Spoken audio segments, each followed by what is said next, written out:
La pression artérielle, ben, ça reste le premier facteur. Alors, est-ce qu'il y a un chiffre? Je vous ai dit qu'il n'y avait pas de chiffre charnière. Néanmoins, si on regarde Framingham, toutes les études, etc., en gros, le chiffre optimal tourne autour de 120-80. Le tabac de plus en plus responsable, les statines de plus en plus utilisées, le diabète, le contrôle de plus en plus strict des facteurs de risque vasculaire.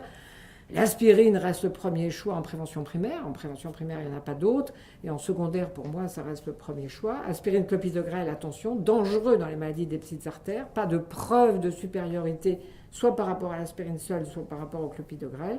Sténose carotide, Christian Petitjean va vous le dire. Les sténoses intracrâniennes, pas de bénéfice du stenting. Mais par contre, cette étude nous a montré que la prévention médicamenteuse bien faite était efficace.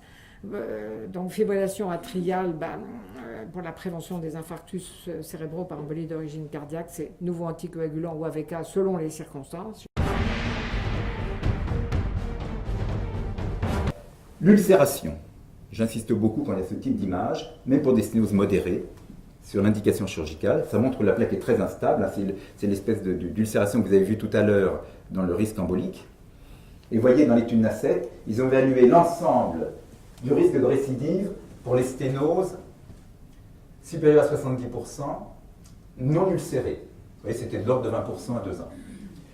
Si on prend les sténoses ulcérées, simplement à 75%, là, le risque est déjà plus élevé.